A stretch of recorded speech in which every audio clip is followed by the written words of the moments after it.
Welcome to another episode of Budget Conscious Construction. Your host Vic here, helping you get things done in 2025. And every year I'm blessed to be here helping my fellow man or woman. Even though my voice is screechy and my allergies are crazy, let's talk about this mudroom cabinet that I am helping myself out, make the wife happy. We're going to show you how I install it. Very simple method. And we're going to get on the wall. Hopefully you like it. It gives you an idea that you can maybe come up with something of your own, or shoot me an email and I'll help you out.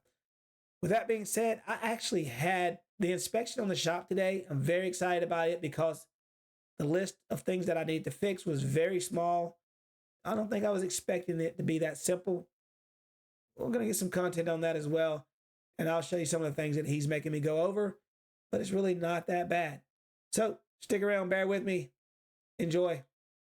So what I did for installation, all I did was push it against the wall, my two pieces. Now you can screw these two pieces together if you're creating a mudroom cabinet, similar to this. You don't have to have them in two pieces. You can screw them together before marking the wall.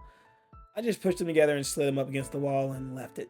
Kind of marked it off that. I use a square to square them up to the wall, cut it with a razor knife, and then I multi-tool the shoe mold and the base out. I would say though, if you have an opportunity to find your studs and everything, you probably want to do this before you get everything against the wall. A little bit easier. I'm particularly doing it this way so that you can kind of see how simple it is for you to do your own install. And it's okay if on each side, you kind of allow maybe an 1/8 inch on each side. So it would be a 1/4 inch or so bigger hole than your actual unit.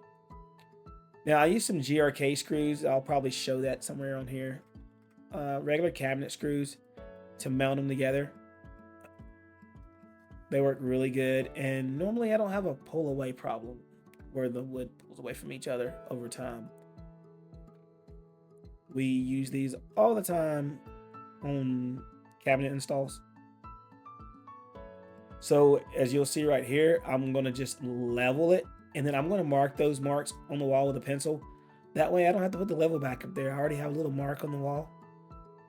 And I actually did my studs last. I knew there was a corner board, and then I found me one in the center. When I built the house, I also took pictures of all the walls naked. So I kind of had an idea and knew there was a big pipe somewhere in there. So if you see me only going in certain spots, that's why. That's a plus. If you are building your own home, always take pictures of the walls when they're naked with the plumbing and electrical in them before you have it sheetrocked. I'm using some trim screws. There we go, right there. There's the cabinet screws. And then this is my trim screws I'm using. I'm a big fan of GRKs. As trim carpenters, we've been using them over the years a lot. Haven't really had an issue with them. If you feel like it's going to be something more permanent to the wall, it would also be totally fine to get like a dab of subfloor and put, a couple dabs. Now, these little accent pieces I'm using to put my hooks on, I had put them on there and my wife was like, you probably should video that. So I did put one in the corner just as a designer piece kind of. We're not putting a hook on it, or if we do, we'll put a couple of them vertical and hang hats on them. But I actually made these a little bit smaller. By the way, I will do a video on how I made those. They're very simple. And I actually cut them out of the scrap I had left over to ply. I use a pre-drill. When drilling into this stuff, always use a pre-drill. That way, it depends on the hooks you get. Sometimes their screws are not really hardened, so they will pop off, especially if you're ordering off certain sites that we all are aware of. But I pre-drill them, and then I just pop them all in, and it turns out great. We wasn't really sure if we was going to use a little accent piece or not, but I was like, hey, you know what, let's just go for it. I cut a couple of them, and the wife liked them, so I was really happy that it kind of give it a little something extra. And if you see their color is off a little bit, that is actually on purpose.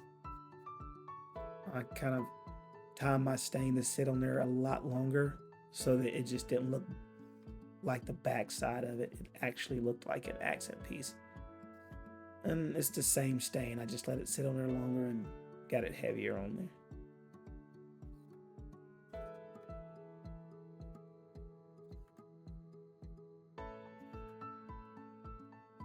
And there's your finished product.